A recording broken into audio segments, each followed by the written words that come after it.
celebrate your past. Celebrate your past. You know, in the past, I'm sure that for every one of us, there were some not so wonderful things that happened to us, and maybe we didn't do such wonderful things either. But celebrate your past because it made you who you are today.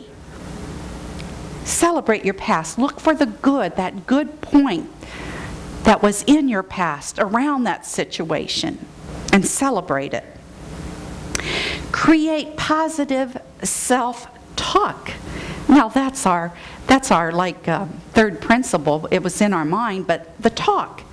You know, and Louise Hay, in her book, You Can Heal Your Life, said that when she first started speaking, of course, she was very nervous, felt like she couldn't do it, thought that she couldn't get up on stage, but she said she would not hold that thought in her mind. You know, it was there. It was probably in the subconscious. But she started doing affirmations and saying, I'm going to give the greatest talk, and everyone that's listening to me is going to be open and receptive to what I have to say, and it's going to be great. And afterwards, you know, she didn't berate herself when it didn't go quite as planned.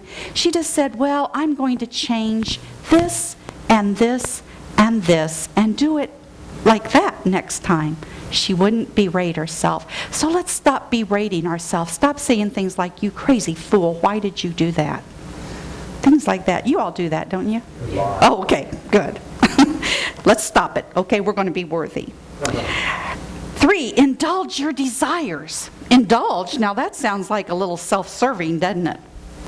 But what that means is indulge. Indulge in something that makes you happy. And it can be as simple as something as a bubble bath. Indulge yourself. Be happy in your bubble bath. I think one time Oprah said that she poured a whole bottle of whatever it was, perfume, bubble bath, or something. She used the whole bottle and indulged herself. So it doesn't mean just to go out and spend money recklessly and indulge yourself, not like that, not to be self-serving, but indulge yourself in your happiness. 4, let go of your mistakes. Oh boy, that's a hard one, isn't it? Let go of those mistakes. Just take what you can learn from that, and maybe what you did so long ago was just so horrendous or so awful and you don't even like to think about it, but it's like, I learned a great lesson, even if that lesson was, I'm never doing that again in my life, and you don't.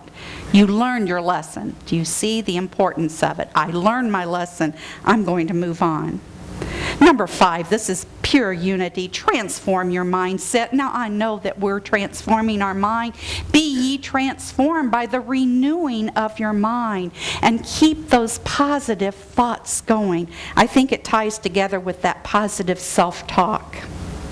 6, embrace your future. Embrace your future. Just know that when we get ready, willing and worthy, we're going to receive all these wonderful heavenly blessings. And so why not say, oh, I know it's going to be a great tomorrow. It's wonderful. You know, during the Great Depression, we don't hear about it, but there were people that made money. There were people that survived. There was people that just had a great lifestyle. But all we hear about is all the gloom and doom. So don't listen to the gloom and doom. Just get an idea of what's going on in the world. We don't want to just bury our head in the sand, but look at it from a good viewpoint. Just try to see the good in it. Like the crop failures right now in the rain. Just try to see the good in it all. There's going to be good coming out of it. It might be hard to look at, but we can know that there's good because God is in charge. 7, dive into your passion. Dive into your passion. Now, take that one thing. I know there's people that have like 12 different hobbies, but take that one passion that you just love to do and just zero in on that and spend as much time as you can. And you can just see the joy filling your life more and more. 8, live in the moment. Oh, live in the moment. It's nothing as wonderful as being present. And I have to say, the other day I was telling people that, thank you, God, that I'm healing and whole. I know I'm healed and whole on the absolute level, and I'm feeling better and better every day. Thank you, God. But I was so present the other day when I went out with my husband to Lowe's. And it was such a good feeling again to just be present to everything that was around me. And today, as I looked around, I just felt so present here at church. How wonderful to be present in each and every moment. 9, sing your own praises. It's like tooting your own horn in a way, but just, you don't have to go around bragging, but just sing your praises like you are all so awesome, all so wonderful. You all have your gifts. Sing your praises. Sing your praises. I know Greg and Monique, such voices they have. Oh, just all of you, I could just, single out and say how wonderful each one of you are and how unique you are. 9, listen to your ideas. Now, this is so important, and I have a story to share with you today about listening. It's listening to those divine ideas that come from God. And today, Ellen was sharing with me, and I said, may I use this? And Ellen said in class on the 5 basic principles, everyone was talking about getting this guidance from God and hearing voices, not literally hearing them, but, hearing them internally. And intuitively hearing things. And she said the other day her husband John was mowing outside and going past the window and everything, and she had the TV on listening to TV, and all of a sudden she heard a clunk, clunk, clunk, and she thought, oh, John just broke another sprinkler, and it cut out the lawnmower. And she had the guidance that something was wrong. But guess what? She didn't pay attention to it.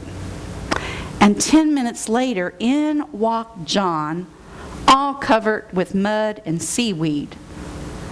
And what had happened was he slipped and on the embankment to the canal, and he and the lawnmower tumbled over into the canal. And miraculously, thank you God, he kept calling for help, and a neighbor heard him and came, and he got out, threw a rope down because he couldn't get up, and got out. And so he was saved. If it had flipped over and hit his head, he would have drowned in the canal. So we can thank God. And the neighbors came and got the lawnmower out and everything, and so everything is fine. But I said, see, now you know what it's like to hear that divine guidance, and don't ignore it next time. Don't ignore it. Even as crazy as it sounds, whatever craziness comes in, go check it out. Go check it out, because God is always talking to us. 11, appreciate your life. What isn't there about life to appreciate? We know that God is flowing in and through us, and when we know that, and the presence and the power of God is within us, we can appreciate. And you know how much Thanksgiving does to bring about more blessings into your life as we give thanks over and over for everything, for the smile of a child, for the sunrise, sunset, all the beauty, wonderful things in our life. Now 12, I think you all do that because you're all Unity students. Practice daily meditation. Practice daily meditation. And as you practice daily meditation, of course, it's going to just do wonders for your life and help you to be in that peaceful state, help you with your healing process, help you in every way. So,